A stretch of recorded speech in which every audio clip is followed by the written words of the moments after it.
Yuta was telling me they popped into my coding stream that they were streaming with a speech jammer active, which sounds Yeah. like the most. I'm so confused about what that actually means.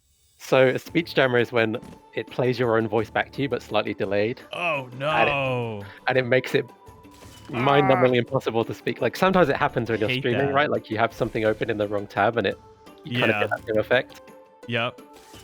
Oh, it's horrible. Yeah. Oh my goodness. That's not. No. I would never. I hate that. I can't deal with that very well.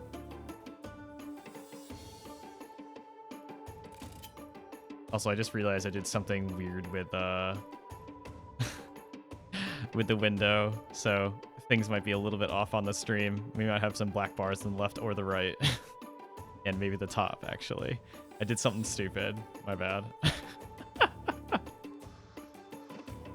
Hit the screen. Nope, that's the wrong one. Stretch the screen. Nope, that's also the wrong one. I think I know what's going on, because I don't have it in full screen mode right now, so it's got some black bars on the side, so it's being a little wonky, I think. I don't know why it's doing that. Also, can we take a minute to appreciate Maleev's new avatar? Yeah, check that out. This is so cool. This is one of the best times we've had. It's cool. You've got like the whole profile thing going on. I like the separation from the rest of the icon or whatever from the light parts of the hair. I think that's pretty cool. Yeah, I like the little outlining there. Yeah, totally. Yeah, that's real nice. And we straight away see a trap placed on top of the health pickup there. So there you go. Perfect. My apologies. I'm still tweaking this screen a little bit. I don't know why it does this every time.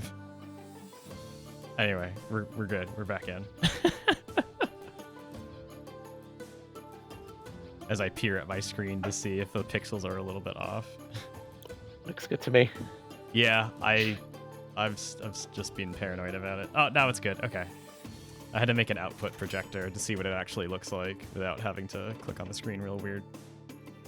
But anyway, with the Warrior and the Berserker on some speed tiles there. That health pickup is locked out by the trap. So definitely a price to pay to get on there. Mm-hmm.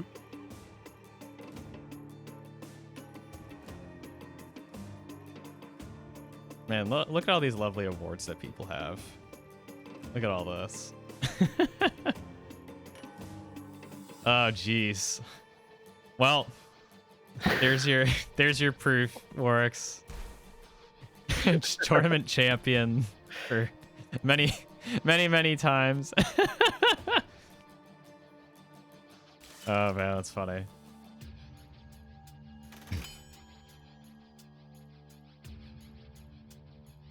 Oof. Lee's Warrior having a little bit of an issue right now. See if they can come back from that.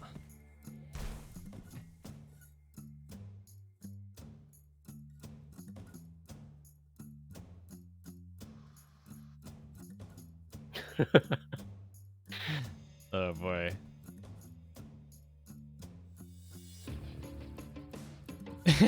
Yeah, no pushing bodies right now, unfortunately. I wonder if Maleev's able to leverage that health pickup and continue to do so. I mean, is Warwick's at some point going to just take the hit of just tank the trap in order to open up that health pickup again? Yeah, at some point, I mean, as of right now, none of Warwick's units are in necessarily much danger of getting knocked out immediately. So I think this is a really opportune time to refresh that trap. Try to get that health pickup to spawn in a time where the ranger isn't coming up, basically, because basically Warwick has to time that so that the health pickup spawns and they're able to move to it before the ranger can take a turn to place a trap on top of it, essentially. Yeah. So that's a tight window considering the speed of the ranger versus something like the berserker. But Works can mitigate that with the speed boost tile there. Yeah, unfortunately, Maleev's Warrior is down on the speed boost tile there, and I don't think they have any options for moving them. Yeah, that's rather unfortunate right now.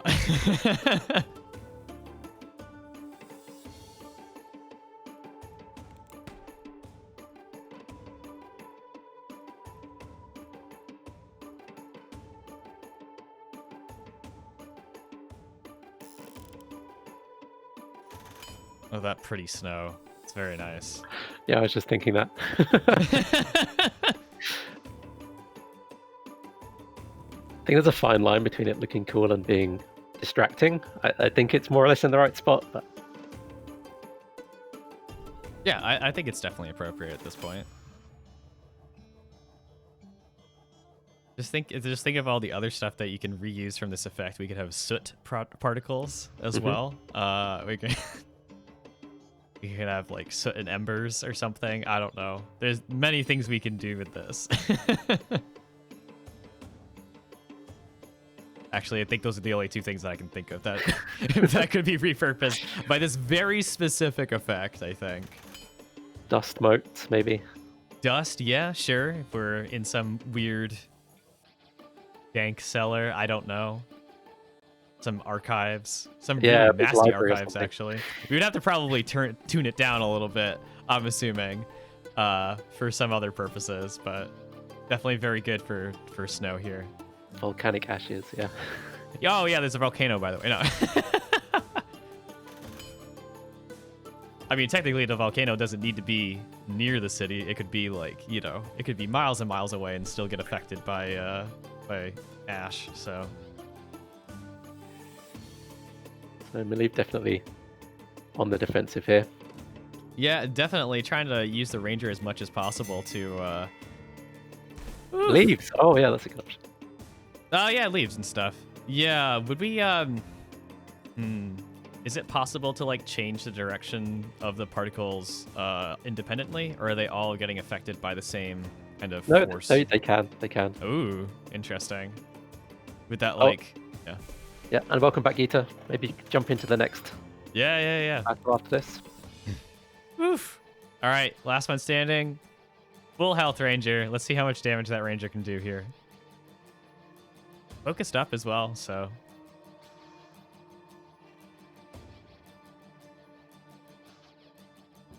A little bit of a tight situation at 3v1, so... Seen stranger things, though.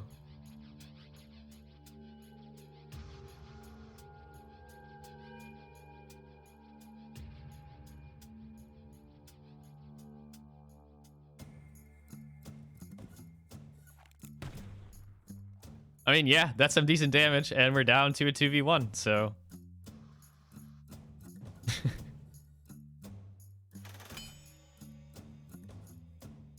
I will say that last one standing bonus does count for a lot, though, so you just gotta Yeah, I try mean, to pick off some characters. Ranger has good options as well. I mean, they've got the field kit.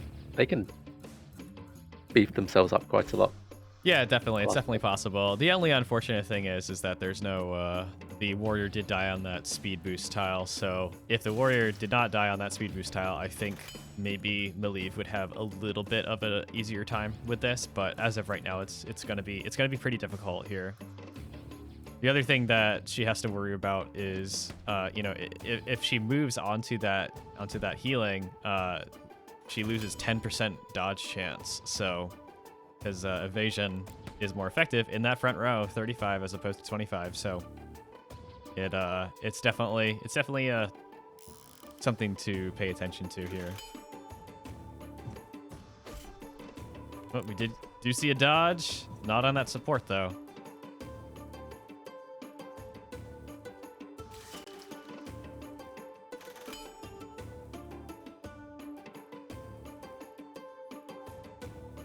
Ranger definitely doing their fair share of damage, though. So could potentially get it down to a 1v1. We'll see. I think that would be relatively difficult to do, however, considering one more shot here will seal it for Warwick's. Just needs to dodge this Dodge. attack and the support. Just that one and the support and... Oh. GG. Good job, everybody. All right. Okay. Yita, were you up for a game? So, do you want to post a challenge over in the Fight Club channel?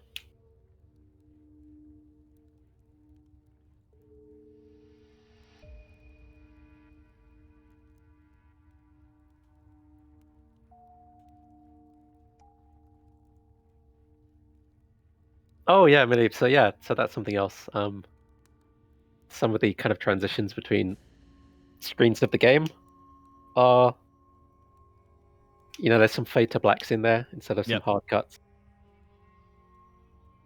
Yeah, I think that's something that existed in a previous version, and we disabled it for some reason, and that's now back in. I did some reworking of some of that stuff, so it should hopefully flow better. Again, behind the scenes, the reason is I was working on stuff to do with in the single player mode of the game, Yeah. how it transitions in and out of battle from the kind of campaign. So that's why I was fiddling with that stuff. There's so much stuff that needs to go into the single player that I'm really hoping, like, a lot of that stuff is gonna benefit the multiplayer as well. So just like with that quality of lifestyle things there. So Mhm. eventually, you all will be able to see the fruits of our labor, but it needs to stay under wraps until everything is just about ready to go.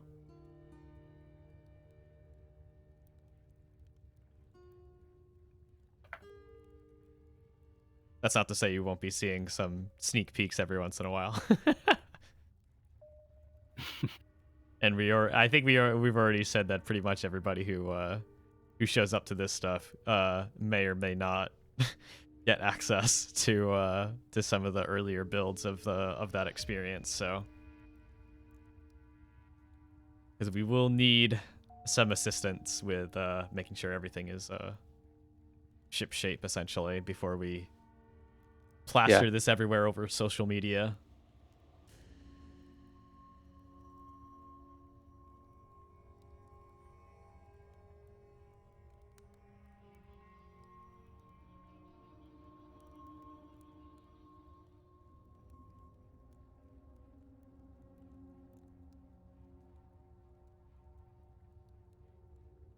All right, who's going to be up next here?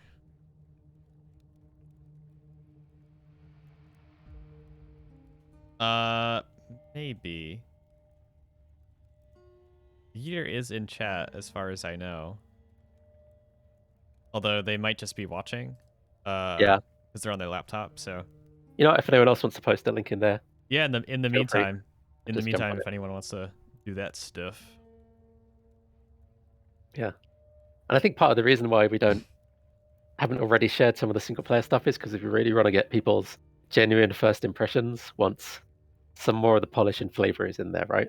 Like Totally. you only get one first impression, so we kind of want to wait till things are at a certain level, and then we can get some really useful feedback. Whereas if we show it too early, then everyone's going to already be familiar with all the content and stuff like that.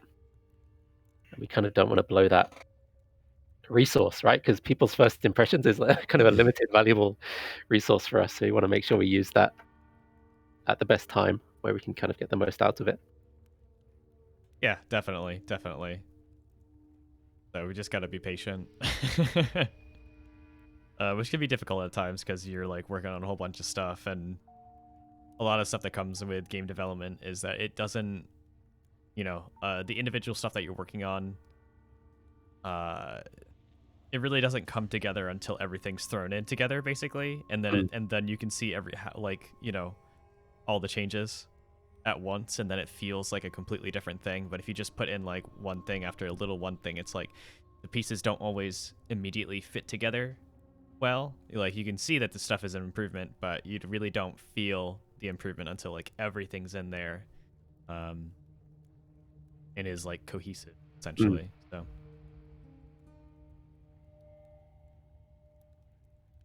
Yeah, Warwick's or Paul or anyone who wants to grab that. yeah, definitely. Great. Whoever wants to hop into there. I would do it myself, but I do not trust my I do not trust my iPad. Oh no, you're just having Technical headset issues. difficulties. Yeah, works. Why don't you hop on in there? At least now you won't be able to activate your speech jammer on yourself. Oh God. Wait, hang on. No, now it's stuck on speech jam apparently.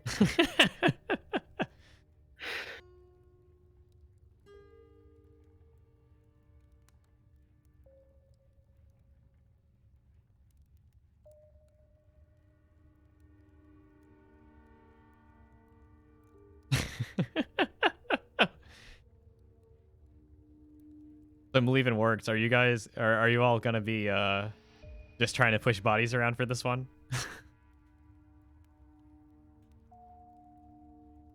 That's a good challenge, right? Maybe we should have some weekly challenges. 10 Yeah, KOs, 10 KOs via yeah. Orc Skeleton. I don't know if you can like force that though. Is it possible to force that? Because you could always move into a row that doesn't have a body in it, basically. I think you can only really take damage from bodies from the warrior shove, I think. Yeah, shove. So I think that would be relatively difficult. Not impossible, just relatively difficult. Oh, it is possible actually if we have man, the limited size battlefield thing with only 2 rows. Mm. So I think it's definitely possible. I think.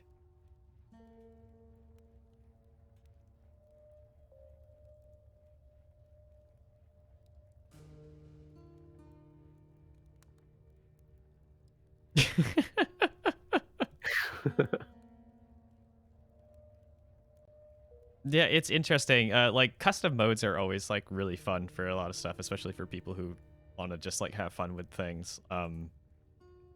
Hearthstone just very well. Semi recently, they have like an alternate mode game called Battlegrounds, which is basically like very similar to like how auto chess works. If you're familiar with that, Jason, are you familiar with auto chess? Yeah, I'm curious how it works in the context of Hearthstone, though. And It's hey, yeah. Ragnario, welcome. Hey, what's up?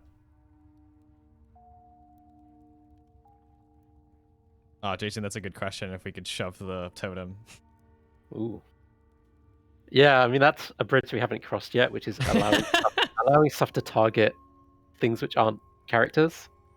I feel like right now it never feels that's quite a lot of effort to make that happen. It's actually quite tricky to make it implementation wise. But I feel like at some point we'll come up with a character design where it's just so good that we can't hold back anymore, and we'll eventually bite the bullet and implement it, and then it will open Sure. up for other characters as well. But Yeah. I feel like it's one of those things. Yeah.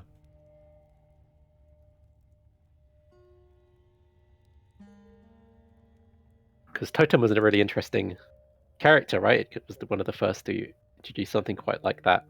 Yep. And I'm sure there are other character designs in the fridge with somewhat similar things, which rely more on like placing objects.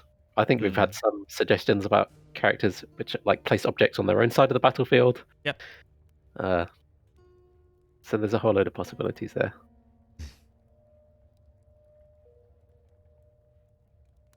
Yeah, or we always had debates about how it, or if it should be possible to kind of destroy objects like a totem. Yeah, it's a little bit difficult because if we give it like a health bar essentially, then you have to balance around that pretty well. Or if it's like more of a situation where you have to hit it like X amount of times, you know, that's a whole different thing as well. So I don't know. It's interesting. It's definitely interesting. But I mean, there's so many opportunities for characters that can place things places, essentially. Like characters that can essentially place their own like mini terrains on your side of the battlefield for like a limited time terrain effect or something like that. Like you can give your, you know, you can like shove a half cover somewhere or something like that, or whatever. Could be interesting. Yeah.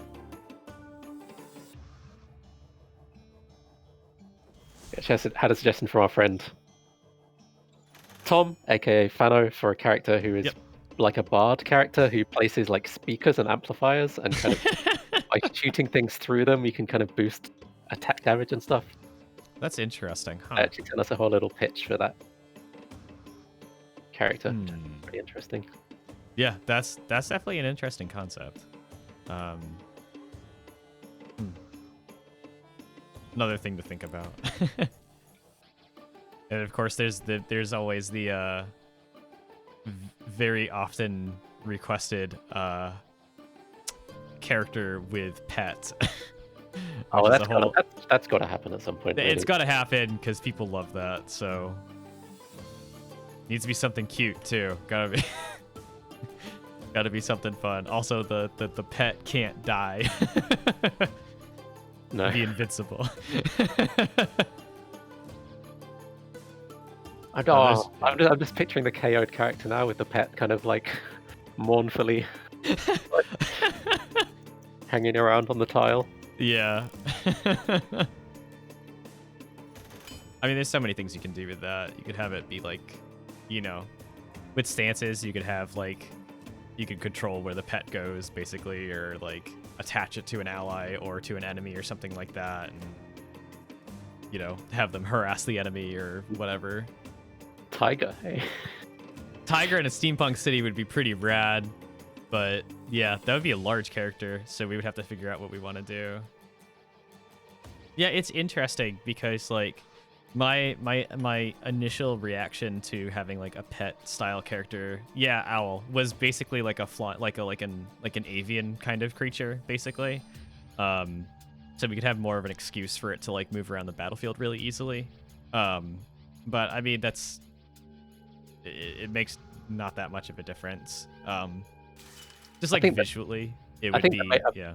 I think a main difference is whether it's kind of just a bit of flavor for what the like ranged attacks look like, or whether it really truly like occupies a tile. And yeah, that's the thing. Yeah, because something like, I feel like one of those type of things would have to occupy a tile, whereas like a flying creature doesn't necessarily have to do that, and is more of like a terrain feature, like a flying like terrain modifier essentially.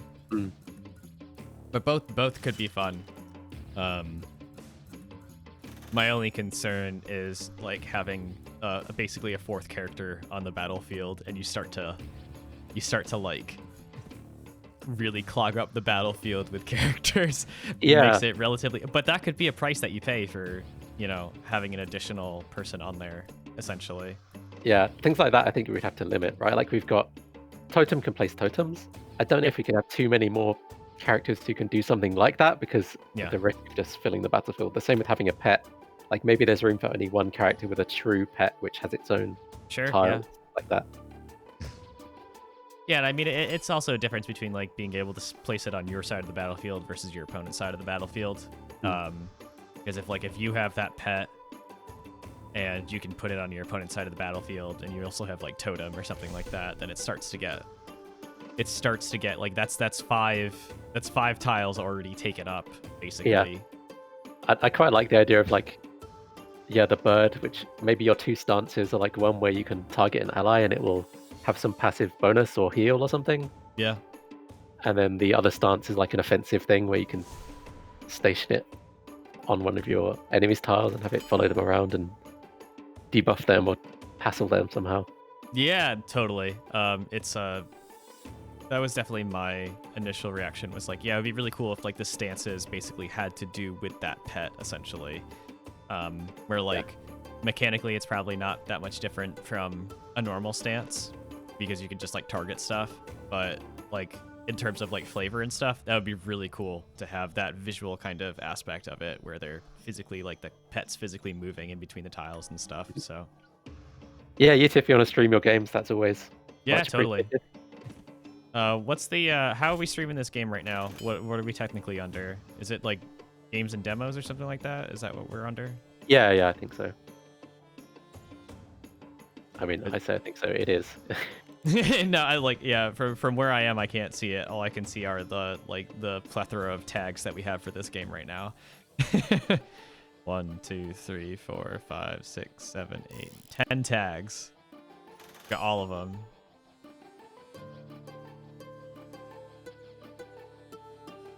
Steamhounds is do we have Steamhounds as a tag? I don't know if it's like the tags that are built into Twitch, basically, which Steamhounds is definitely not one of those. There's also like, I mean, you can stream Steamhounds as a category, but odds are people are not gonna search for Steamhounds on Twitch specifically. So I think we're probably gonna get a little bit better exposure by doing it under a different category altogether.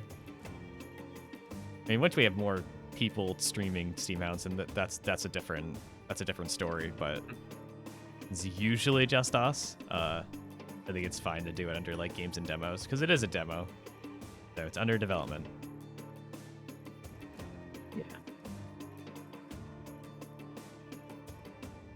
So we're seeing a bit more of an even match this time. Yeah, that's definitely true. We got that Berserker knocked out relatively early. Engineer is holding on for dear life here. Warrior is poisoned, which that's going to start to make a difference within the next couple of rounds. You're really not going to feel that immediately, but that can definitely make a difference. And, you know, still got a couple of rounds of poison left on that Warrior, so...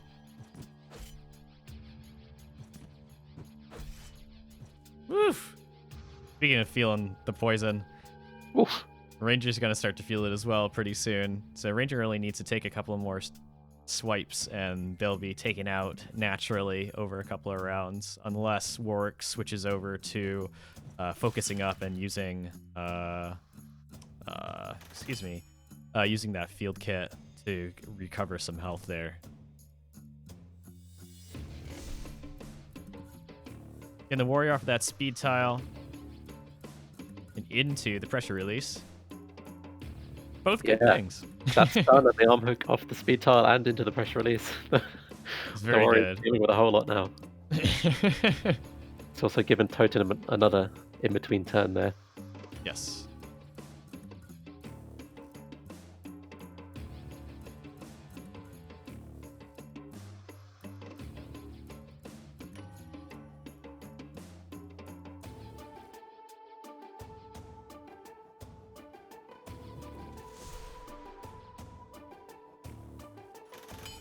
All right, you're levitating up again. Holding on to that sliver of health as much as possible. Yeah, Yuta, it's been a little while, so probably some new terrain objects and stuff. Mostly if you hover over stuff, when you're selecting your characters, you can see the battlefield and see the effects of things. We got some hazards, we got some boosts. We got some boosts and bonuses.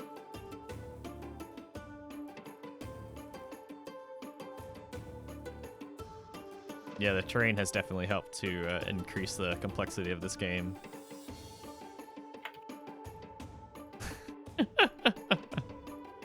Many things have happened. Oof, we're poisoned. Is this a misplay or is this on purpose? There's some dangerous play by Malieve there. I mean, like, depending on the, whatchamacallit, depending on the length of the battle, that poison might not matter. Because if you're like aggressively trying to close out the game, then I mean, if you have any health by the end of that, then it's definitely worth it.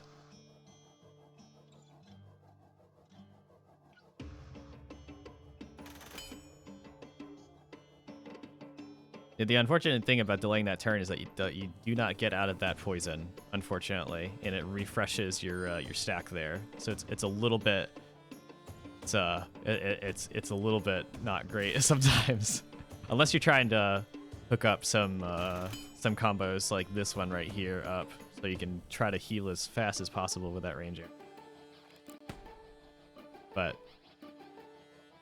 trying to get some quick shots out there. Not quite knocking out the Engineer, but I believe that is definitely... Is it the first time or the second time the Engineer has levitated at this point? It's got to be the second time, right? At least? So if you hover their stance, you should be able to tell from the damage 3 number. damage. That's going to do it. That's going to be enough. Genji is dead G.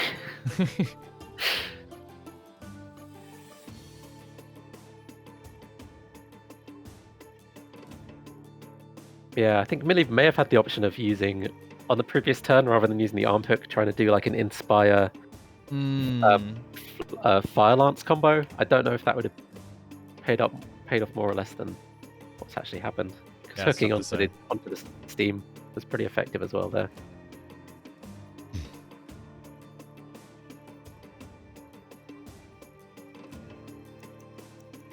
All right, we got a few seconds left on that Warrior. Gonna have to make a choice. And we're going to focus up.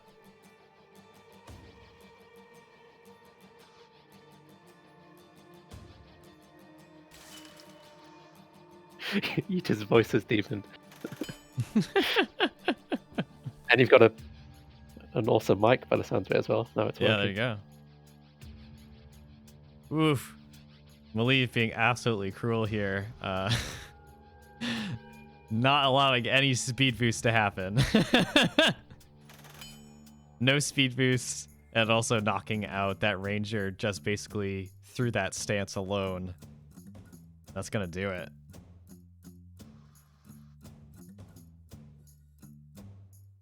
We are in a 2v1 situation, very temporarily here.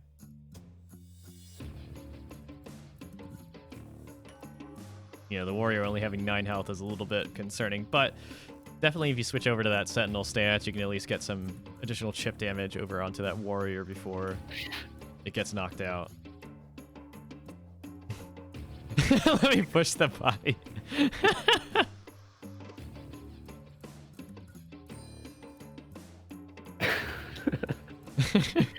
Yeah, the problem with that is that totem's in the way, so it would, if you shoved it, it would hit totem first.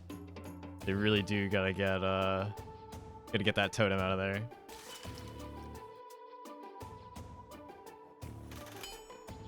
So just have like your pick of bodies stacked up in that middle row there.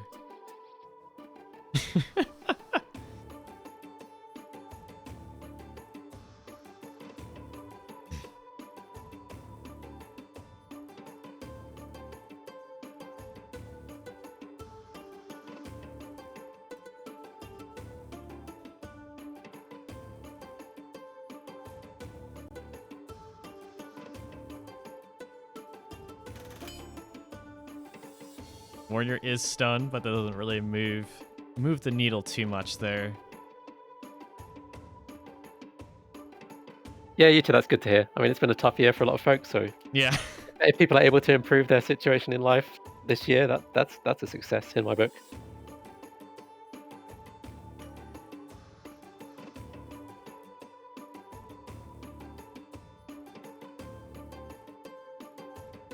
All right, Orcs, what's it gonna be?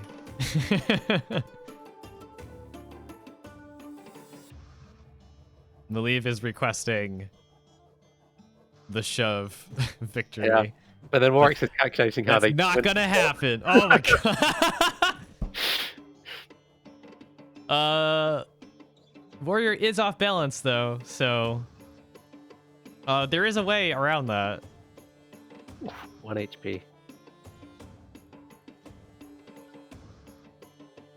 There is a way around it. You could still get off that shove somehow.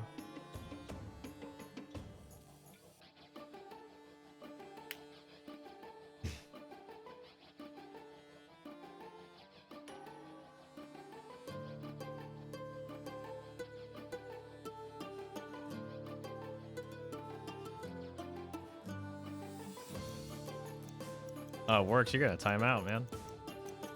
Or at least for my... There we go. We're here. This is all for Maliv's benefit. Except that there's a slight problem. And that has to do... Well, actually, no, it won't be a problem. I was gonna say Sentinel Stance would mess that up, but since the Warrior's technically not the target for that,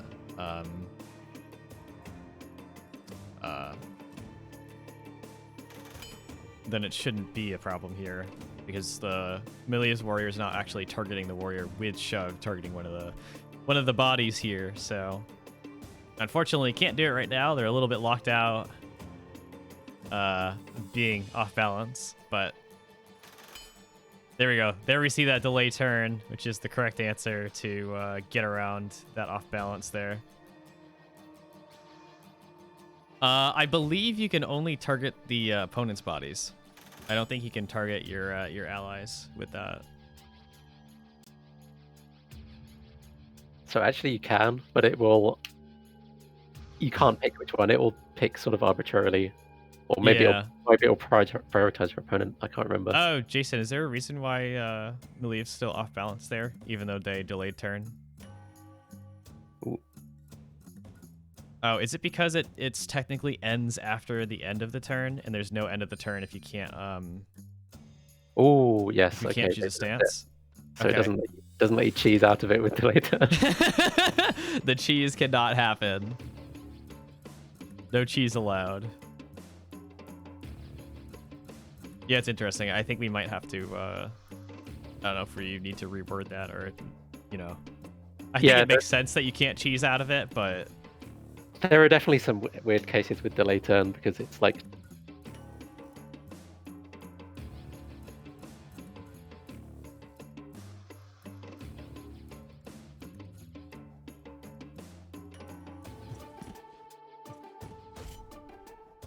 Oh boy.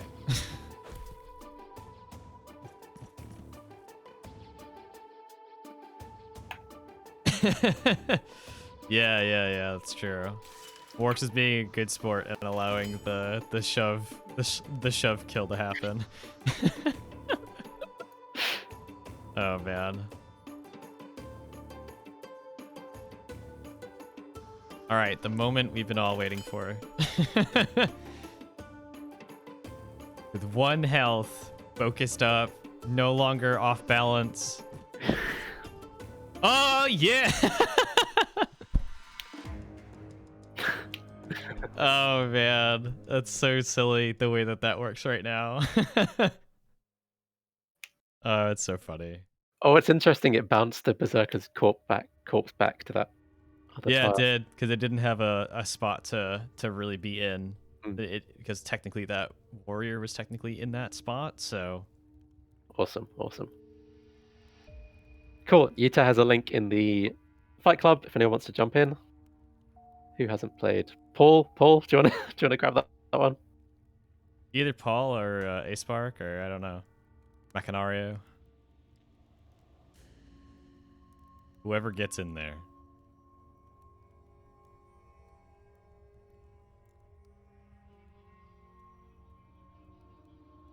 All right, cool. Commencing. I like this All right. layout, by the way, Andrew. You've got for the patch notes and stuff. Oh, I just did that real quick. Well, I wanted to get the GIF in there, so. Well, the only reason why this is working for the patch notes is that because the patch notes are short. If there were more bullet points, I would have to shove it up to the top right there. But I do like having the little bit of motion on the screen, though. So it's nice. All right, cool. I'll switch on over.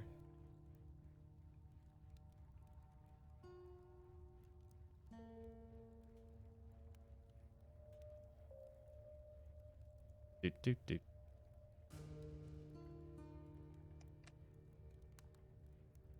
Spectator mode, go.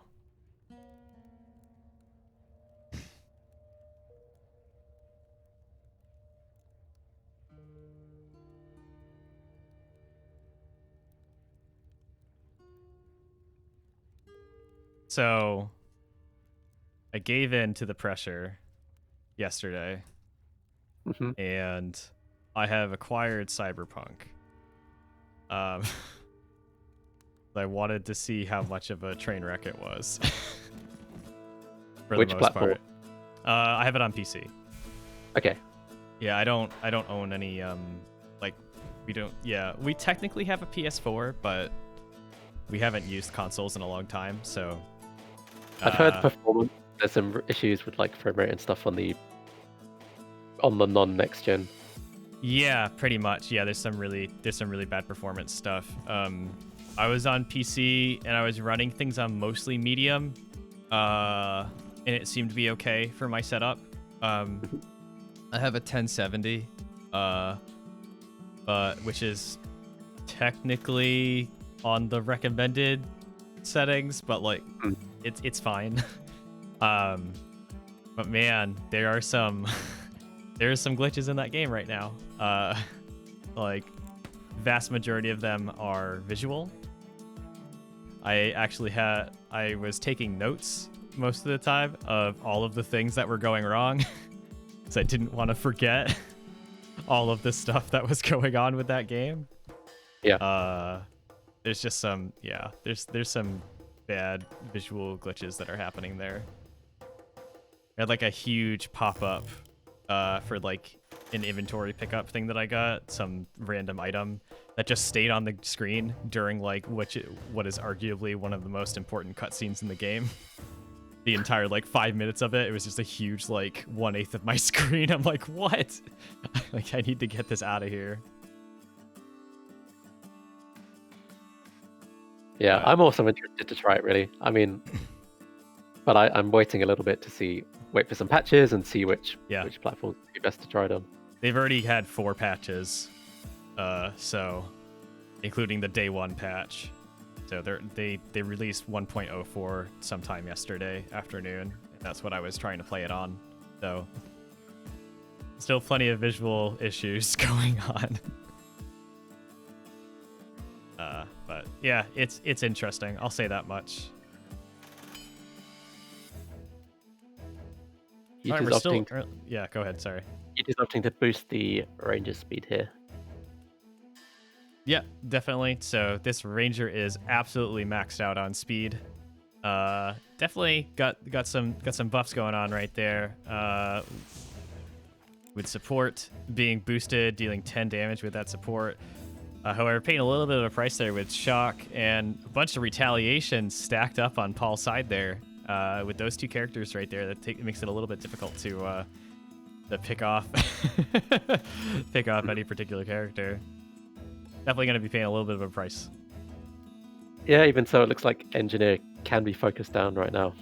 Yeah, definitely. I mean, Engineer has some of the lowest health in the game, so being able to pay that price early on to try to knock out the Engineer is probably worth it, just for like the action economy in the long run. Especially with the health pickup there, right? I mean, Yuta's got a little bit of damage spread over the characters, but they'll gobble that that health up, and then that'll go towards repairing. Definitely. Woof. Look at all this synergy happening on either side right there. Didn't even need the Berserker to come in and use the finishing blow at that point.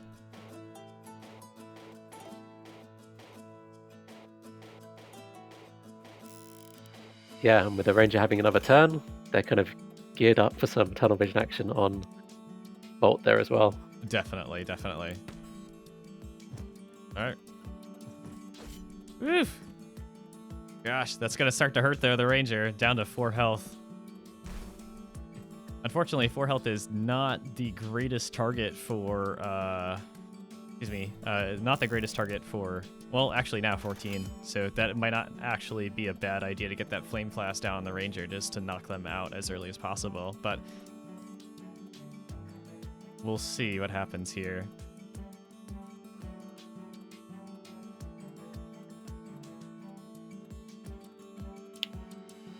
Yeah, with that health pickup just now, the Ranger is probably going to survive another turn. Yes, that is true. Opting to go after the Warrior there. Down to 8 health. It looks like they're going to take a little bit more, but it's probably not going to be quite enough to knock them out completely. Except the Warrior's also shocked, so they're going to take 4 damage if they take any offensive moves right now. And that's going to do it. So we are down to a 2v1 situation. Berserker at relatively high health, so definitely able to trade enough blows with the Chemist at this point. But instead opting to just get a couple of bashes in there, deal some damage, get some combos going with the tunnel vision from the Berserker, support from the Ranger. Yeah, I think that's the way to go. I mean, the Chemist is going to need to focus up to really do anything here, so yeah, the Chemist is going to action. Yeah, the Chemist is going to have to hop onto that health boost right there, focus up, and there's not much else that they can really do. They're going to have to, in order to take a turn before they get, focused down, they're going to have to do something there. And not only that, but the health boost is right in front of the Berserker's tunnel vision, so yep. Rather unfortunate. Not to pick it up. And that's going to be enough damage right there. Yeah, getting that that shoulder-to-shoulder bonus there, and also having that damage boost from support, it definitely helps out a lot, and ups that damage to a big old 15 there. So yeah, I think Yuta going all in on focusing down the engineer, even though they took a lot of counter damage, it ended up being the right call there. Definitely ended up being worth it. So, yeah. Got him. All right.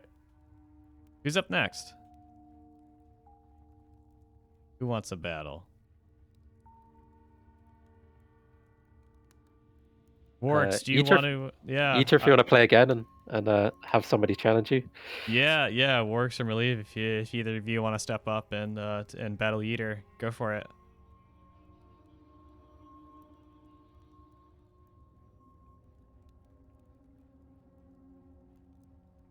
Yeah, whoever wants to get in there.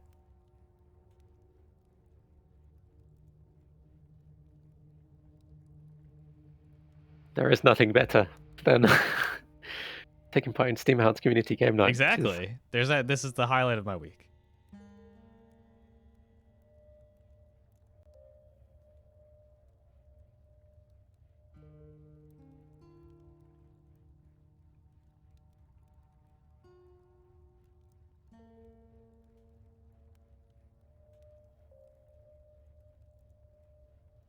So aside from graphical glitches, did you have much time to get into the meat of Cyberpunk or get a sense for so I got I got through what is essentially the first act. It's like 8 or 10 hours through. I think it was about 8 hours. I'm not gonna say you're on rails because there's definitely an opportunity to go do some stuff, but I thought I was gonna have a little bit more time to do something, and then it kind of forced me to go to a certain mission, basically, of like, oh, okay, whatever. I think I'm at the point now where I'm at the start of Act 2, and yeah, I think it's supposed to start opening up, but I'm still kind of in, like, heavy into the narrative. So I think it's probably, like, another hour or so until I'm truly going to be able to, like, roam around and explore and do, like, other things, essentially. Yeah. So I really wanted to, I wanted to do something very particular with my character, and the game didn't really give me enough tools to do that in the first act, I don't think. Because it's Cyberpunk, I just don't want to shoot people. I want to use my crazy my mind software, my hacking stuff to mess around with people. All right, I'll get into that battle. But it's relatively difficult to be super effective at that kind of combat / character in the very beginning. So it just forces you into some situations where you're going to have to shoot your way out.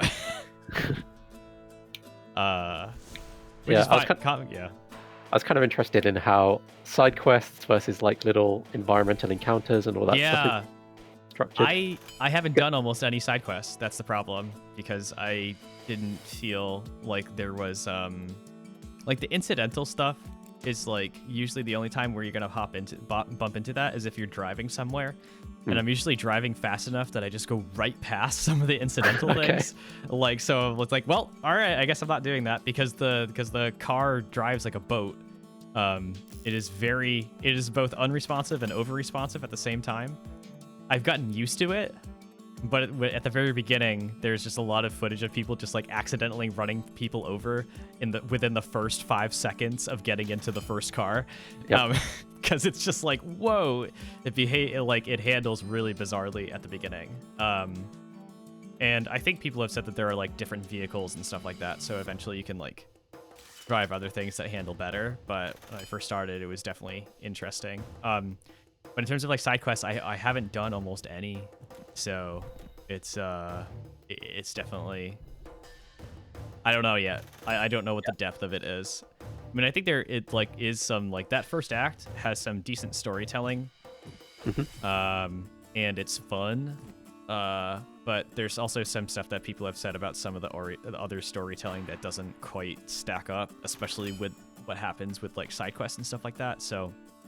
Also, I will say that I have walked past the same group of people only twice, and I've heard the same incidental conversation, exactly the same thing from those people.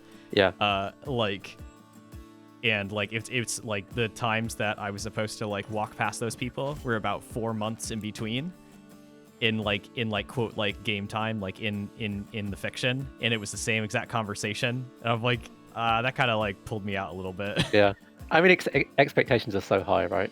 They are. I mean, in reality, I mean, objectively, you can probably forgive them for that because it's just so crazy to have that amount of content. But yeah, in a way, yeah. that's the expectation that's been. Yeah, like my takeaway from it so far, and I haven't gotten super far into it, definitely, is I have got an early pin from Malief there. So really shutting down that Berserker. Mm-hmm. That's nice because Malief can definitely afford to doesn't have to move characters around at this point. Really difficult for the Berserker to do any attacks right now or get any tunnel vision going because they're pinned. So that's actually a nice move in the beginning. But like my impression is that like first impressions for me are that the world is beautiful and the design of the actual area is really nice. But it's, I don't know, there's just some stuff about it that feels a little hollow in terms of like the implementation. Yeah. Like there's no real, okay, so just take for example, there's no like traffic AI basically. Everything's on a set path, and cars don't spawn in until you're in the general vicinity of that area. So like if you park your car in the middle of the street, cars will never go around it. Okay. Mm-hmm. They'll just despawn at some point when you get out of range. That's how it basically works. So people who are like expecting Cyberpunk GTA, it's not. Yes. It's not quite like that. Yeah. So it's not GTA, which is fine. It's definitely, yeah, it's weird. Some people are having some issues with characters not reacting to them basically at all. Like there's some like dude at like some people are saying like, yeah, there's like some dude at a bar and I just like shot 3 people around him and he's still just cleaning glasses.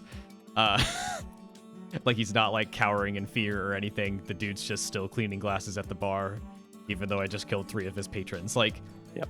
It's weird stuff like that. Like the game doesn't let you drive everywhere either. Like I was trying to, like there's like a nightclub that you get close to, and I like drove my car into like what is essentially the parking lot, but the game wouldn't let me quite park my car in an actual parking space like I wanted it to. It like there was like an invisible wall that did not let me actually park it in the parking spot, which I thought was really bizarre because I'm like, why is it not letting me just like actually do this? It makes no difference. Yeah, it's kind of bizarre. Like the game, like also if you're expecting something like something like a Fallout or something like that, where you can basically get into combat with any character, whether or not they're like a mainline NPC or not. You might not be able to like kill them basically or whatever, but you could at least like engage combat with them. The game doesn't let you do that. Like if you try to draw your weapon on somebody and hold down the trigger, it just puts your weapon down basically until your reticule is not over them, essentially. So it's definitely like more of a guided experience. It's basically like a first person shooter with like RPG elements. I would not call it an RPG game first, which is what some people were hoping.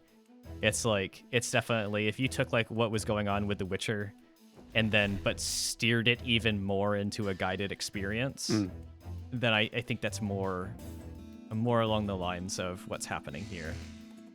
Yeah, that makes sense. So looking back to the battle, it seems like Yuta just tore the Berserker out of that pin. Absolutely. And Mali's been spending a lot of effort trying to grind the Berserker down, but he's still standing there. Berserker's still standing there. They're still going to take a little bit more damage from that fire, but not quite enough to knock them out immediately. So definitely going to get a little bit extra damage out of the Berserker before they call it quits there. In terms of like having an opportunity to take advantage of the tunnel vision, it's pretty much only the engineer at this point, because unfortunately, I mean, unless Yeater had moved the ranger out of that position, and the only person that they're really going to be able to get some tunnel vision action on at this point right now is that engineer. So yeah. And in the meantime, Yuta's been chipping away at the warrior despite the cover, using the ranged attack, and it's been working. I mean, the warrior's not looking too hot, and with that, it kind of puts them in the danger zone. Yeah, definitely. I mean, 10 health on the warrior is relatively low despite all of their all of their defenses. But if you don't knock out that warrior soon, they're gonna keep on regenerating health from the chemist there. So yeah, definitely feeling that reduced damage from the half covered there with the ranger.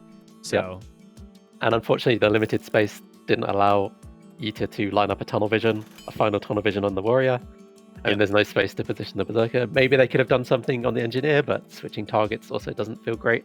Yeah, I mean, right the only now. thing that they could have done is a couple of turns back with the ranger, put the ranger into a tile that is not behind the warrior, and then switched the berserker into where the ranger was. And then that could have worked, I believe. I'm not sure if it would have been quite enough damage, but it would have been pretty close. Yep. In any case, Melee's warrior has at least one more turn here. One more turn here to make some kind of impact. A little bit of a tough situation with the berserker right now. Normally you would just want to send that warrior over there, but since the berserker is not in the tunnel vision, instead using intimidate, not quite as nice of a of a situation. Mm-hmm.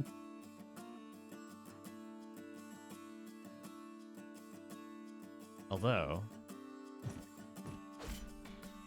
yeah, there we go. Actually, in terms of that impose, I believe that Maleev could have knocked out that berserker because that only triggers after you deal damage. So if the the berserker only had 2 health, so I believe that warrior could have easily knocked out the berserker there. However, it looks like Maleev is in a very opportune situation right here. I sense fireballs in Yiter's future. Oh, we're delaying that turn. I think I know what's happening here. Oof. Oh boy, that's a vigor. All right. Engineer is up. No one's behind that half cover. Woo. Yeah. All right. And this is a good move. It lets them take out the berserker without having to spend a whole turn just to deal that 2 damage. Definitely. Still, though, Maleev's left with some characters with not the best offensive output.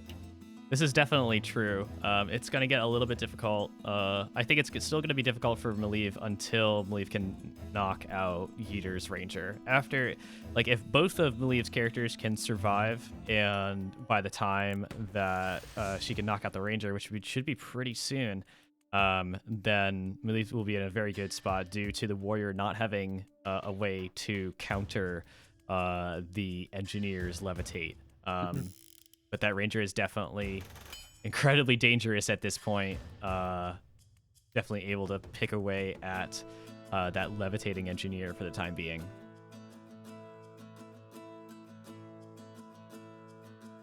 But as far as I can tell, I believe Maleev will be all right here. That warrior is going to deal some decent damage,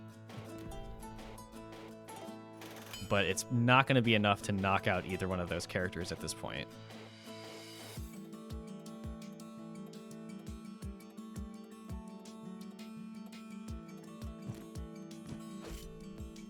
Definitely some decent damage, but that's going to be it for the ranger there. That means that the engineer does not have to take a turn to finish off the ranger.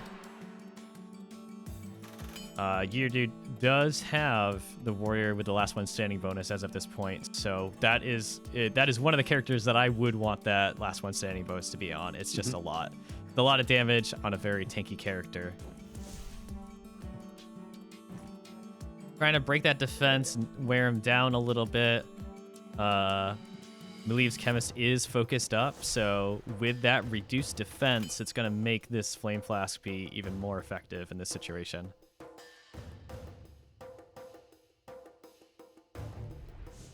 That's what we see. 17 damage there. Going to take a little bit extra damage at the start of the warrior's turn. Might not quite be enough, but it'll get really close at that point. And your dude concedes, so that was a very close match. I definitely thought Yeter was going to take that one away until Maleev just about probably one of the most opportune fire lances that she could possibly get at that point. So it's a good match though. Yeah, GG. It's very rare to see like a turnaround. Ito also had first blood there. Yeah, definitely. Yeah, you don't often see that. But yeah, that was really cool.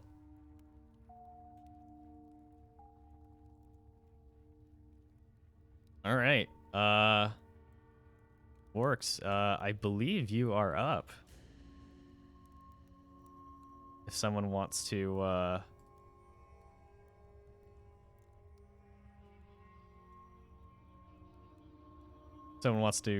battle Works, as long as Works is still available.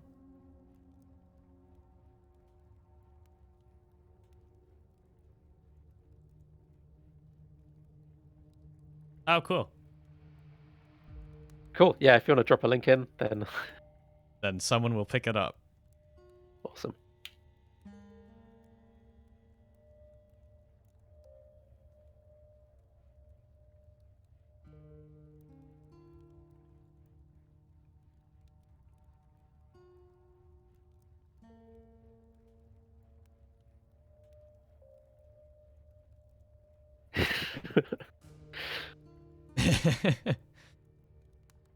All right. All right, Works has dropped that challenge in there. So Spark, if you want to get in there, yeah, don't worry about it. There's been a couple of people who have hopped in after a little while, and there's been a lot of changes and stuff like that with terrain, and maybe even an extra character or two since you've last played. So Yeah, it's new stuff, but it's like the game is less solved now, right? Like it's totally, less. It's not like before where there were some really dominant strategies. I feel like there's still things can there's a lot more room for like turnarounds and comebacks and stuff now with all of these new things in there. definitely. But yeah, just let me know if one of you, if you guys are in there.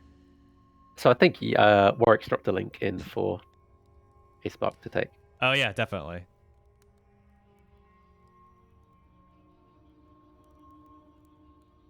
Yeah, I'm trying to remember when the last time a Spark played was. Like, was it the Totem? It might have been actually. Era? I think. Yeah. Yeah. So it's 2 extra characters in that time.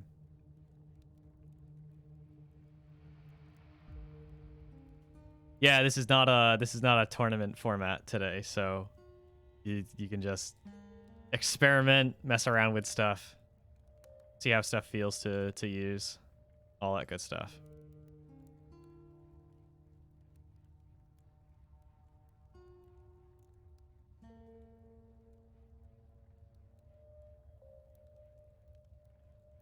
There we go.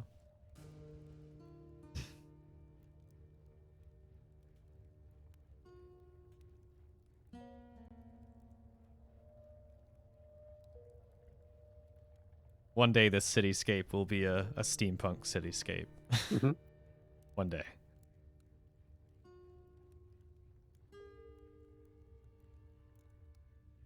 Actually designing this right now for the UI, so that's why.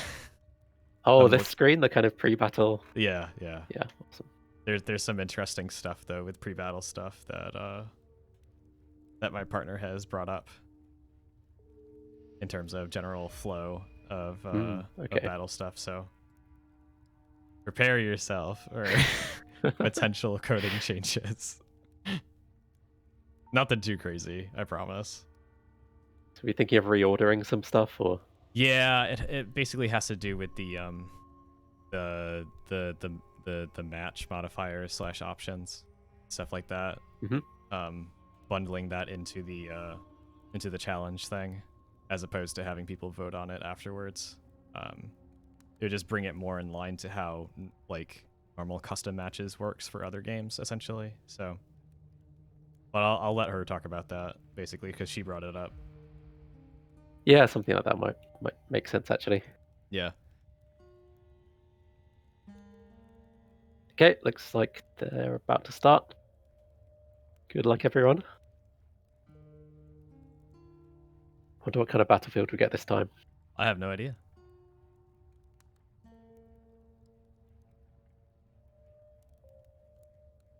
Another thing I was thinking about was, so this screen we're looking at now as a spectator, Yep. like maybe having some more information filled in about the character picks and the battlefield Yeah, that's true. while this is happening. Is there a way to dynamically do that? Yeah, I mean, the information's Okay. there. It's just not shown. All right. Loving this snowy battlefield. Everyone's already chosen their characters to get boosted there. Shio has been left out of this of the speed boost on both sides. Definitely opting for more defensive strategy with Shio though at this point. So doesn't always lend itself well to being on those speed boost tiles in this particular layout.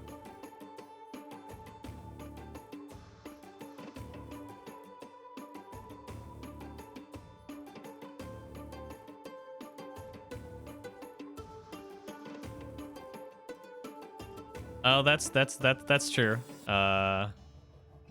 Tips and tricks, all that good stuff. We definitely have some lore on the back end that we could probably pipe in there if we chose to do so during that kind of screen. I mean, that could work. Thing is, like, normally we don't have loading screens in this game because everything is just so fast because Jason codes everything really well. So there's like less reasons to have like true loading screens, but that's something where like those types of things would go, like the little lore snippets, definitely.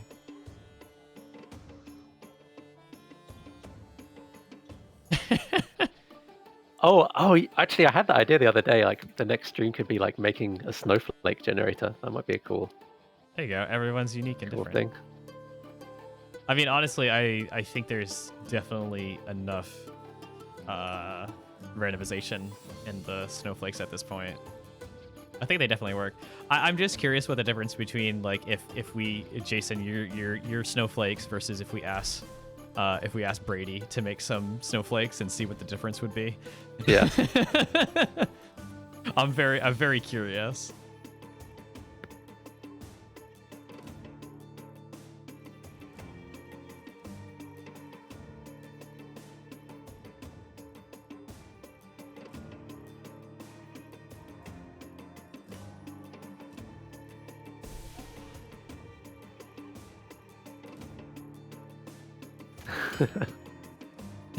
The best snowflakes. The best particle effects.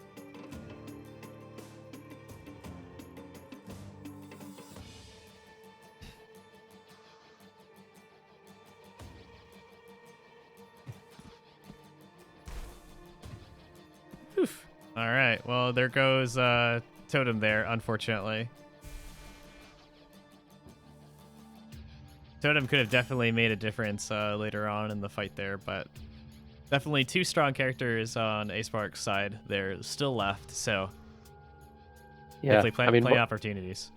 Brooks was able to lock in a really strong defensive formation there with Yes. while still picking up both the speed boost. Yeah, I think that's a really ideal kind of placement at this point. Getting some extra damage in there, stacking some fatigue, starting to pick apart Shio a little bit, which is definitely a good move at this point.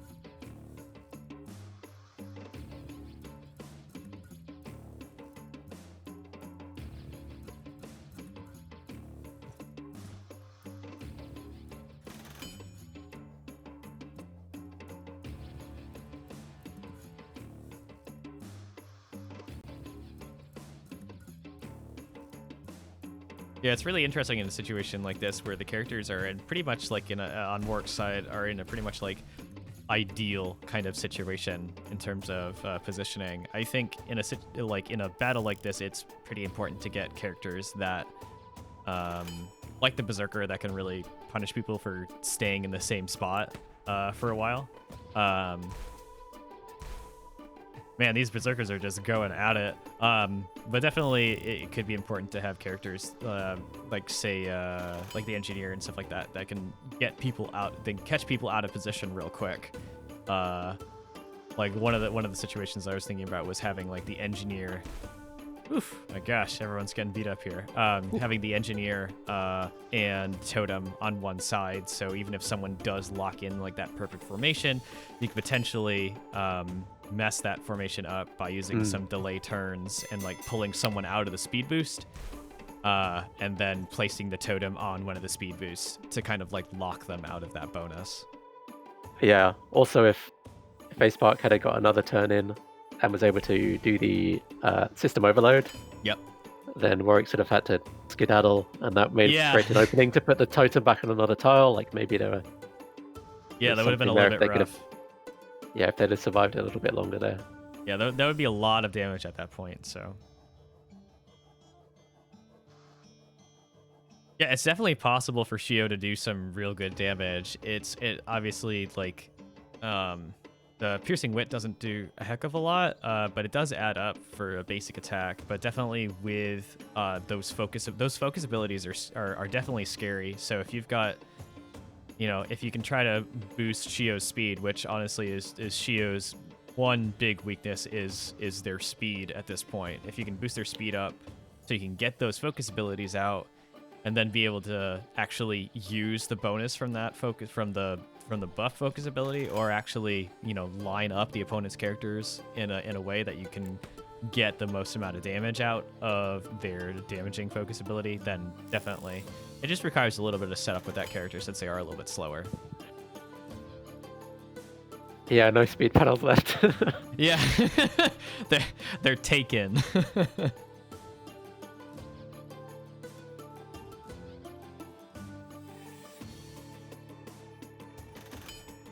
Speaking of getting those buffs out there, just using a little bit of an encourage there to keep that Berserker a little bit healthy.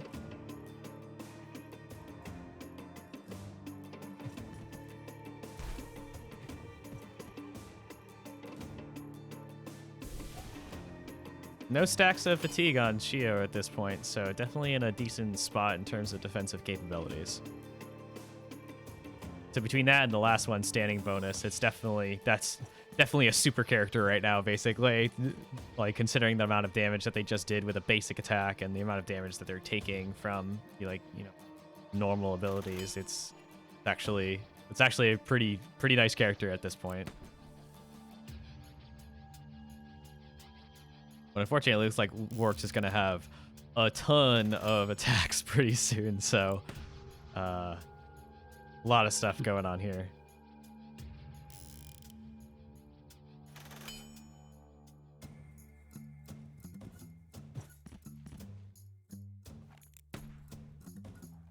Yeah, not having that speed boost, it hurts Sparkle quite a bit at this point.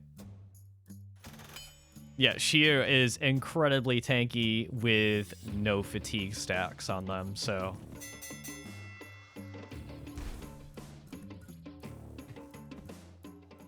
And that's the battle. A-Spark, despite having a lot of their characters knocked out really early in that battle, was still able to get the Berserker and Shio down to a decent health level, so not too Yeah, shabby. they ground them down quite a lot there. Yeah, I mean, Shio is just a nasty character to have to give that last one standing bonus. So it's yeah, in terms of ordering characters to take out, I'm not sure I would leave Shio at the end.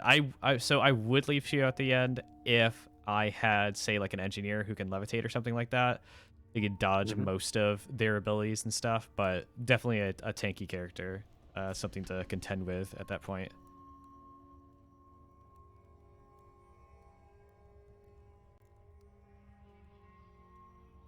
Malieve, are you available to have a battle? I haven't gone in a little bit, I think, right?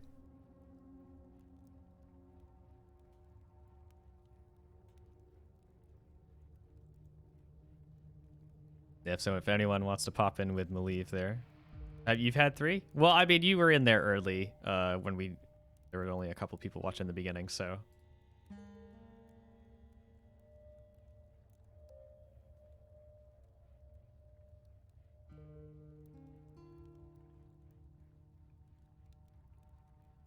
Yeah, if you two want to go for it, definitely.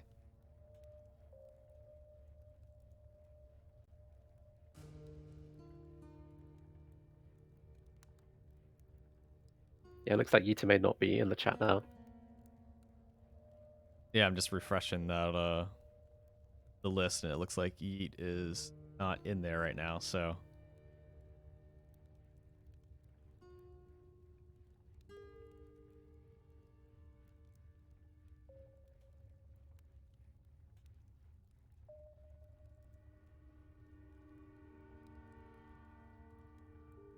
all right, cool. We'll just give them a second to respond. Versus Dev.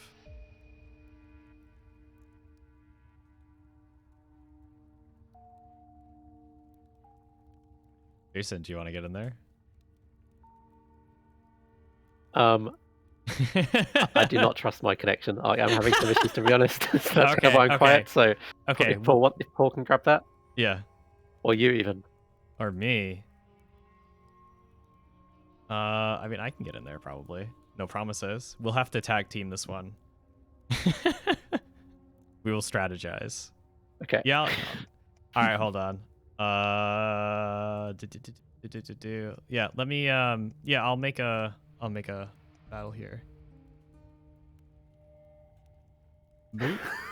Jab, jab, uppercut. We need a steampunk boxer at some point. Ooh. Yeah, I That'd be think fun. you're right. Some old timey boxer. Yeah. Gotta make it cool. Because though, the current Berserker sprite, the current Berserker is kind of like a Rock'em Sock'em robot, I feel like, that but is the new true. Berserker, which is in the works, is not really like that. So, No, it's not. yeah, bringing a boxer in. It does make room for that though. Yeah, A Spark, I put a dual link into the Fight Club, so if you wanna, you did it. All right, cool. All right, let me switch on over. So, what do we want to do here? What's Jason? What's in the featured layouts right now? It is mostly mixtures of speed boosts and pretty much, yeah, all the terrain objects in more or less equal measure. There'll be a lot of speed boosts and health pickups, I guess, because they're the most recent things to go in there. All right, it's all good as far. It doesn't matter. We'll do it. We'll just have it default to that random there. And see if we get the graveyard of the forest. That's the only thing that really matters. We got the graveyard for the first time today. All right, we got. Or no, it's not the first time. Hasn't it happened before? Pretty sure. All right, what do we got here today? Let's see. We got half cover and a bunch of falling debris. What do we want to do today? Oh yeah, it's a countdown timer for the falling debris. So every time a character has a turn, that counts down, and if you're in there, you're gonna take some physical damage. And when I say some, it's gonna be a lot. So it's 10 damage if you have neutral defense, but if you have, if your physical defense is less than the normal amount, then you might take a little bit more damage there, unfortunately. All right, Jason, you get to choose whatever the first character is on our side here.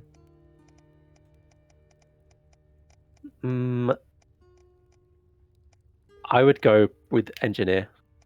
Okay, so you got some an engineer. hooking, some hook shenanigans. Probably has a place on this kind of layout. Okay, so if we're gonna do that, I definitely want to get Totem in there, to make things even more difficult to deal with. Because I'm thinking of getting Totem into like this front tile here, so that if I can't get it in the center, that is, then I would want to get into the front tile so that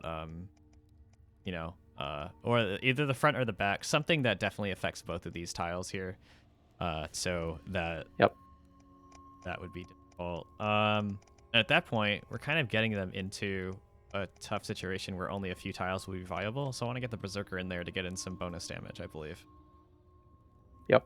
This is completely conjecture and not backed up by any not backed up by any real strategy.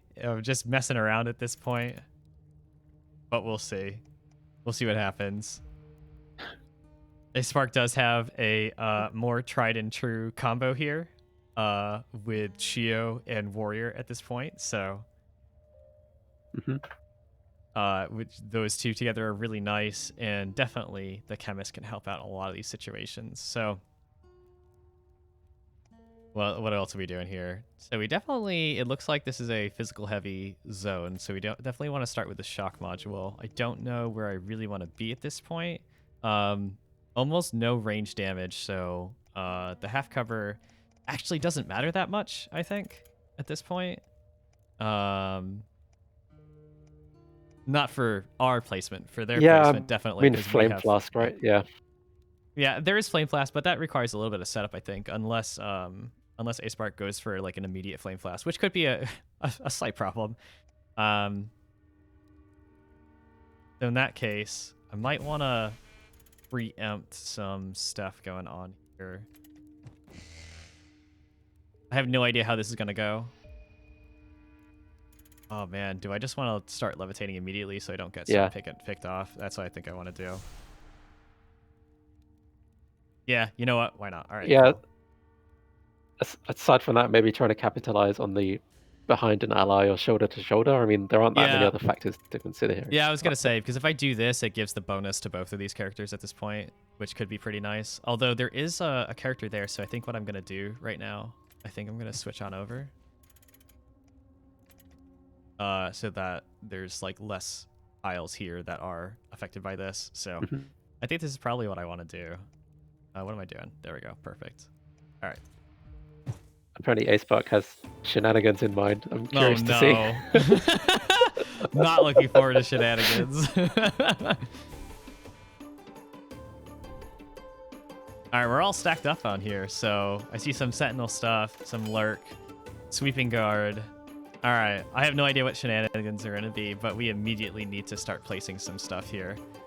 I mean, if I place the totem here, the only zone that's really not taken care of is this front, but they really don't want to go into that front area. So it depends on what character. If I want to start picking off a character such as the Warrior or something like that, because I'm definitely going to go for like a... You know what? I think that's probably fine for now. I want to start doing some damage here and still keep that physical defense.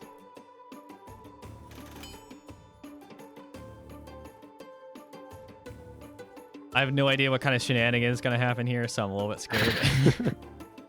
But we'll see what happens.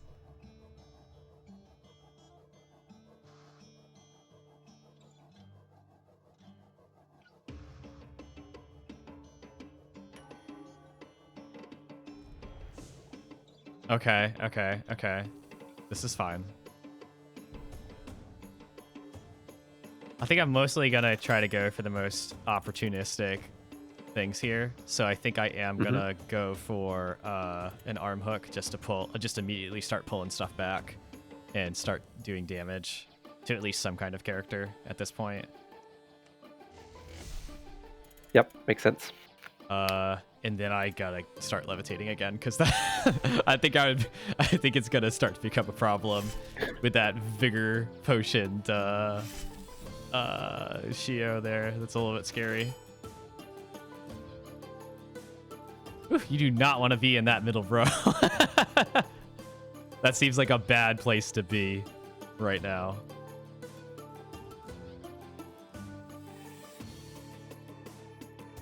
Oh yeah, debris respawns. Oh, yeah. It comes back, it never goes away. It's a little bit dangerous. You gotta be on your toes there because it can go just about anywhere.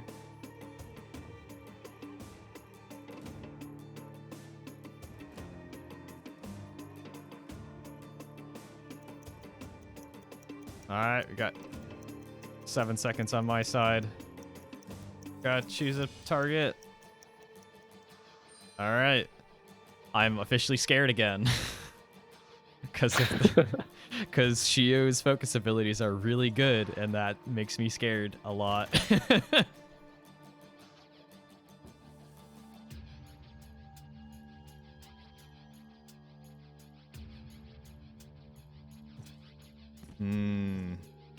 Oh, jeez, that's so much damage. I hate that. I gotta keep them in the battle though. What do I want to do here? It's gonna be interesting. Eventually I have to get that Berserker out of there. But what I think I'm gonna do, I might want to try to take the Chemist out pretty soon. So I think I'm actually gonna delay turn behind Totem, at least, and use Totem to Yep, that makes sense. trigger some stuff. I need to do it behind Totem there, yeah. Gotta squeeze some juice out of Totem before. Yeah, before Before Totem they're goes away. done. So we're gonna get some pressure release in there. Can't do it here because that's not really gonna help.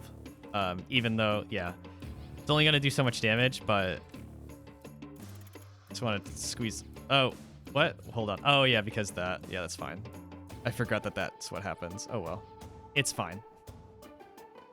What do I want to do?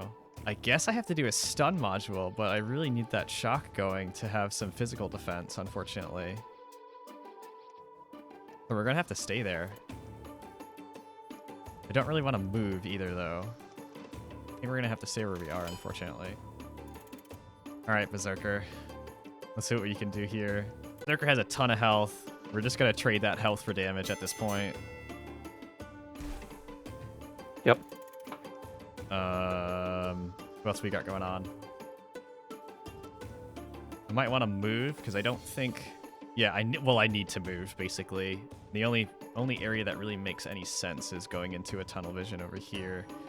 The unfortunate thing is, it looks like we might get into another situation where that is bad. Oh, geez, I don't even know where I want to go at this point. Well, if the Chemist doesn't move from there, it's a bad situation. So, I don't want to stay there, though, which stinks. We're going to do something a little weird, I think. Okay. Not just gonna tank the debris damage. I don't want to. I'd rather not. Should I have? I probably should have. Shouldn't I have? I was just too scared of the debris, to be honest.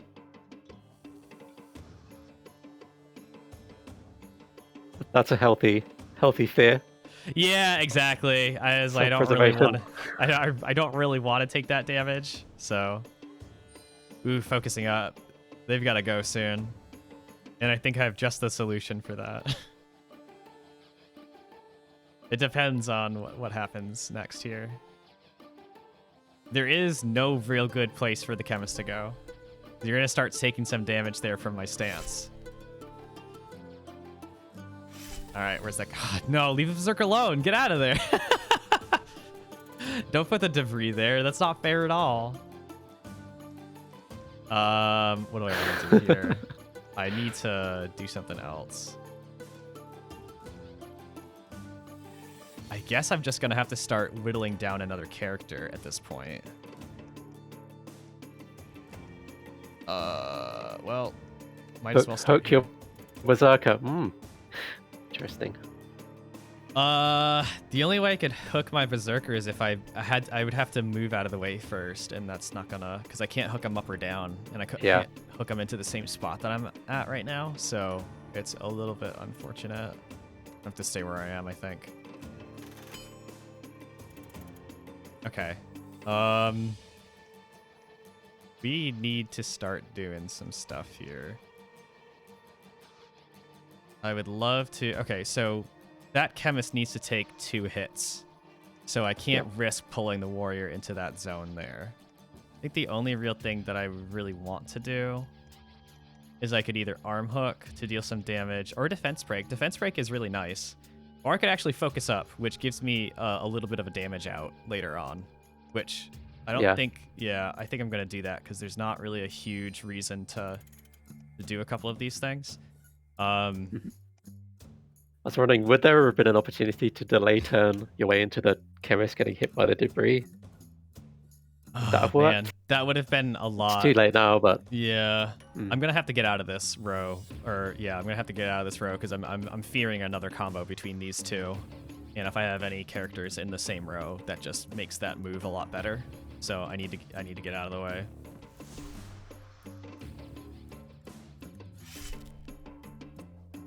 The little bit scary. All right, I can deal with that. All right, cool. This is all fine. I can deal with this. Yeah, you can target your you can target your own characters with the hook. You can already do that. It's just there's very specific situations where that's useful. Definitely for stuff for like getting people out of the way. Yeah, with the hook you can definitely target your own characters. They take a little bit of damage, that's not really a concern, but definitely in situations like this where I really don't want any characters stacked up. All right, looks like we're gonna be switching sides there pretty soon. All right, we do have the chemist down, but we do have a focused up Shio, so I'm scared again. It just deals so much damage. I'm pretty sure it's just gonna knock out that character. Yep. We are down to a 2v2 situation here. It just deals so much. It's crazy.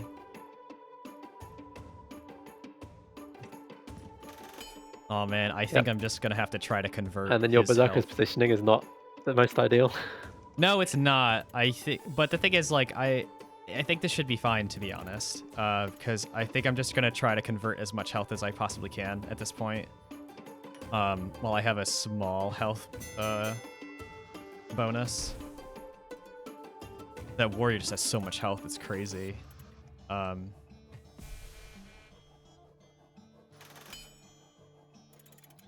And we're just gonna start to magnetic spike or defense break. I think I do want a defense break. I just want to keep on doing that, I believe. It's gonna be worth it, I feel.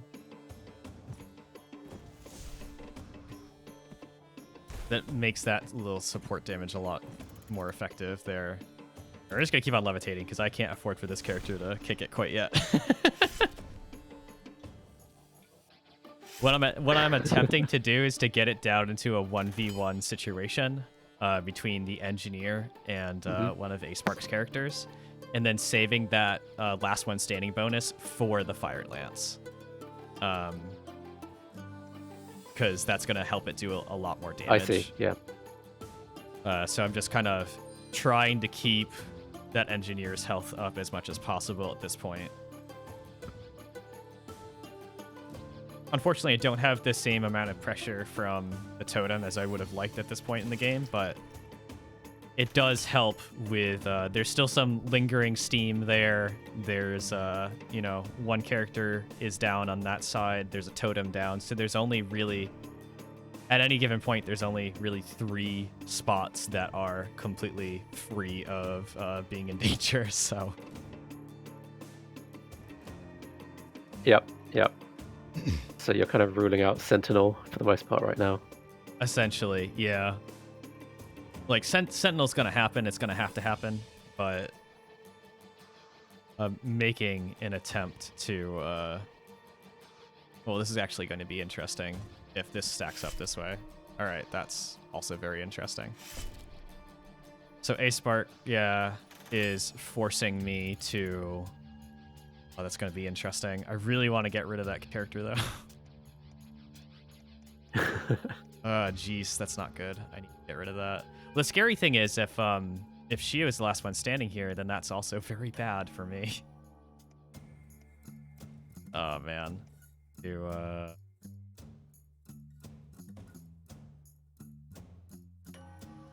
Oh, well, this would be nice. I think it's time for a puncture, actually. Because if they stay there, that's not very good for them. Mm-hmm. We're dragging the fight out a little longer than I would want it to be dragged out, unfortunately, but that's fine. We'll deal with it. All right, we're definitely going for a tunnel vision here. I can't be there. I have to be in this one. Okay, that's fine. We're gonna try. It's gonna be okay.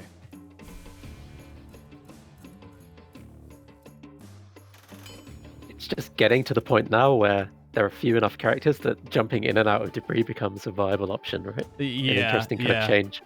Pretty much. What do we want to do here? Can't cash in that Fire Lance quite yet. I'm just gonna make Shio's turn hell. If you move, you're screwed. If you don't move, you're screwed. Basically, it's not very good. I just have to levitate for a few more turns, I think. There's not... I just can't afford for him to take any damage at this point, so... Yeah, we're just gonna go there. Not that I think it's gonna do too much, but...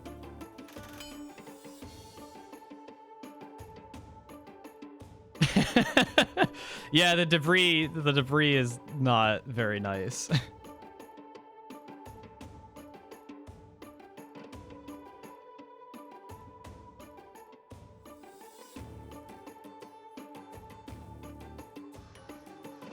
Yeah, I'm really having to think about this fight, though, because if I just don't quite do something correct, then I could easily get knocked out just immediately.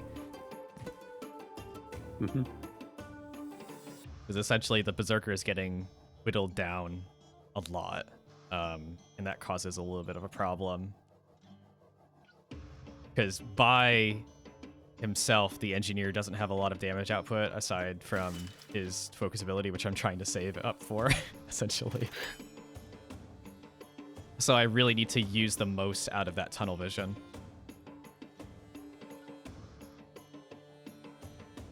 Definitely, like, an unfortunate order of operations for me right now is I need to take out Shio first, because of Shio's ability to heal the warrior, which is a little bit of a pain. All right, that's good. You're gonna take a little bit more damage there, down to 3. Oh, I wonder how this is gonna go. This is a little bit scary.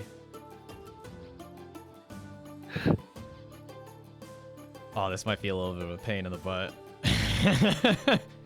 Depending on where a Spark places Shio right now, that's gonna make my life a little bit difficult, but we'll see what happens.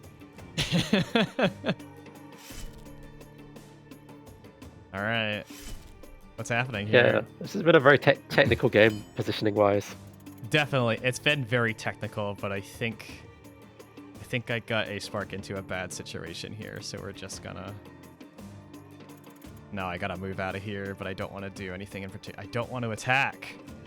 Focus. All right, we're gonna do it this way. Yeah, we gotta do this.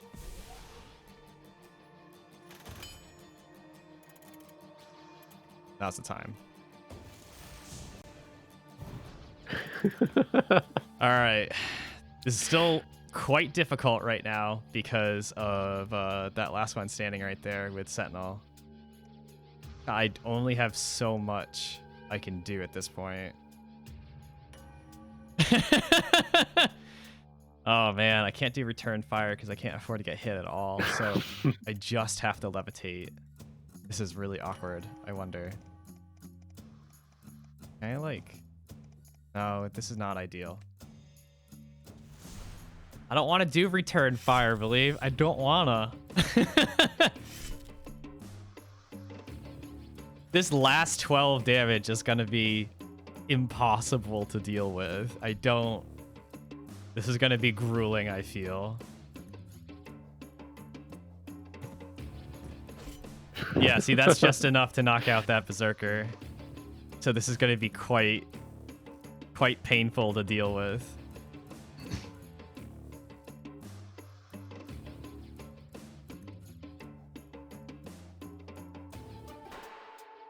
Okay, that's not terrible. I can definitely deal with that. How much damage is that gonna do? It's gonna do 2 to 3 damage. That's nothing. Oh, that's definitely gonna do it, I think. All right, cool. So no retaliation there, which is great. And then I can, Oh man, that's 7 damage though. Ah! That's so much. What am I supposed to do? Fine, let's go. Return fire it is.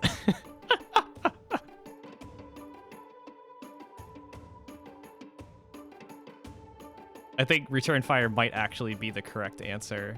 Well, it would be very close because I would have to levitate for 2 more. Well, I'd have to levitate for an additional two more turns, and that would take a lot of damage out from me. Oh my gosh. Yeah, it would have been real close either way.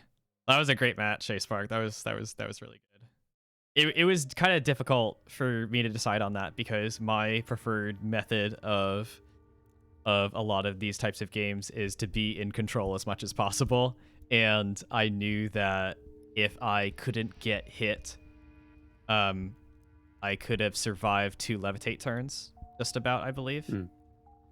And that would have allowed me to use Fire Lance with 0 chance of me getting hit by anything. But since since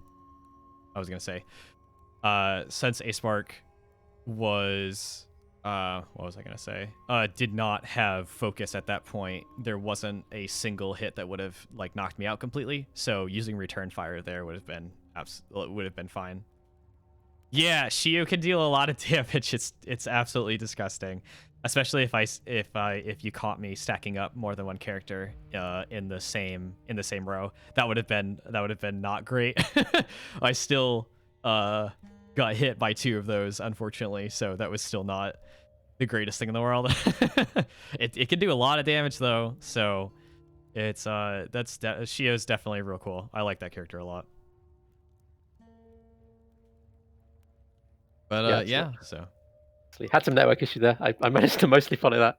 Yeah, that was really dynamic, right? Like there was some technical, cool positional stuff. That was actually a really interesting battle. I think it shows off how the terrain effects and the debris and stuff can really shake things up and make it fresh and interesting. Yeah, definitely. Awesome. Yeah, that was a good job coming back to the game after, probably like a couple of characters and debris and what have you, all that terrain stuff as well. So yeah, Shio's cool. Shio has a lot of different options to them. They're very similar in terms of like number of options as like the warrior is. Like the warrior has a lot of cool utility stuff as well as being just generally tanky, and it's kind of the same thing for Shio.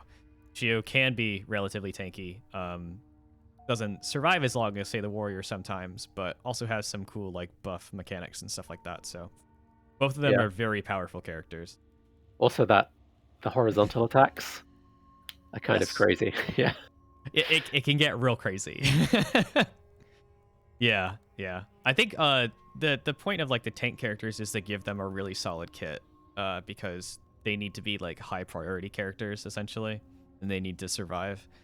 But like I would say the only thing about the tanks is that at this point in terms of balance, they can still probably have their damage tweaked a little bit lower at this point, but until we get into a really bad situation with balance, I think they're absolutely fine for now. So yeah, I mean, the burst potential is insane with a lot of different characters with that damage output. The reason why it's kind of insane on Shio is the number of characters that it can hit. There have been situations in the past where different characters have like AoEs and different like just like pure like big numbers attacks, and those kind of strategies it's basically just like use the chemist, use the warrior, use someone else who has a ton of damage, and then you basically you inspire them immediately and then use vigor potion to boost their attack by a lot. That was a dominant strategy, or one of the dominant strategies not too long ago, but we kind of took down the amount of bonus damage from vigor potion by a little bit, which helped out immensely because man, those numbers just got really huge, and some of the characters were able to get like knocked out just like immediately. So we don't want to have like I like the idea of like alpha striking people, but it needs to be like it needs to be prepared for and be very precise, and it needs to like work out in very certain circumstances. It can't be like super immediately just always able to be done. Yeah. So and it needs to be counterable, right? Like there needs to be a way to protect that character ideally. Yeah. Or at least punish the person for focusing so much. Yeah, it's basically one of those situations where like in if you are going for that kind of strategy, if your opponent is not able to knock out that linchpin, that one character that you're trying to buff, then the strategy should fall apart. Like that's how it should work basically. Like if you're putting that much stake on that character, then you should like the strategy should not work anymore after that's been removed. The real problem is team compositions where that composition is basically built around one character, but even if that one character dies, then they can still do a lot of like combo hits and stuff like that. That's when it gets a little bit too imbalanced. But I think as of right now, we don't see too many of those like all-in strategies where it's just like all about buffing one character and making sure they get off one attack. Like I don't think we quite see that anymore. But I still think there's definitely room for that.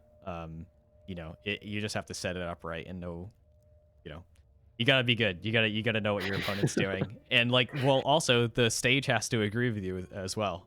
And that can be difficult sometimes. Yeah, Spark, I kind of agree. Like the balance is feeling really nice. Actually, adding more stuff has actually made the team compositions more varied, and there are more viable things which are varied. Whereas before, it's kind of getting a little bit like there are winning strategies, whereas now it's both balanced and kind of varied at the same time, which is There's more pretty cool. unknowns. There's more unknowns, and so it makes it more difficult to make like the most ideal decision in any situation, and that makes it seem like it's more balanced because there's always that like potential space, there's always that decision space that's also like that's pretty big, and there's a lot of variables flying around.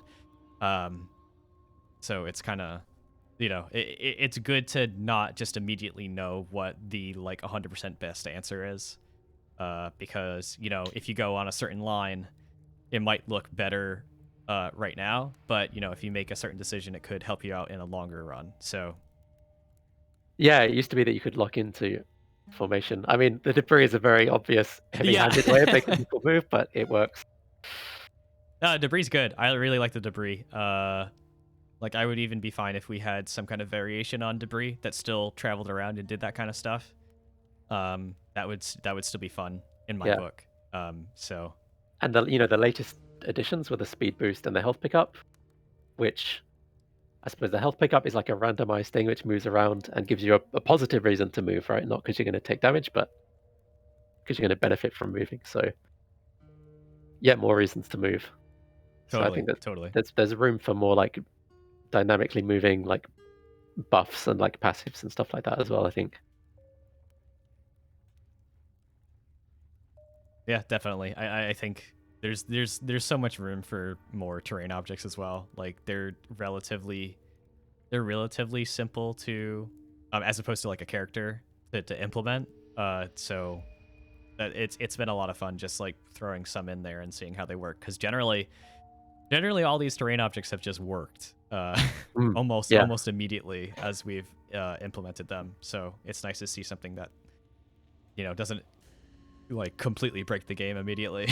Yeah, so. That we'll have like one round of tweaking the respawn rate or the damage to the numbers or something, but we've done that with the debris, we've done that with the health pickup, but next patch, like, they're pretty much good to go and seem pretty stable. Pretty much. There's definitely an art as well to designing the layouts. Right now, those are all like handcrafted layouts. Yeah.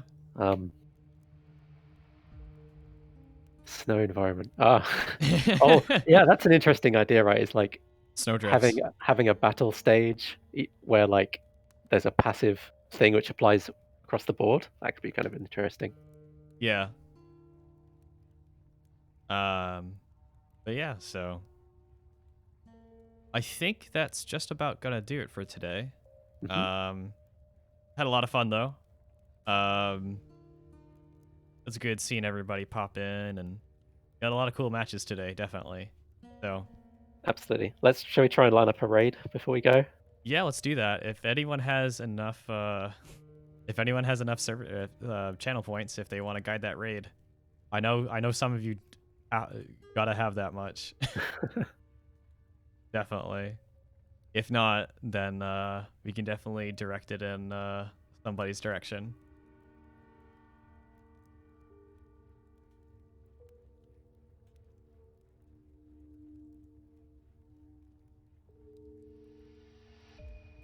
Otherwise, Jason, if you want to go scouting for something cool.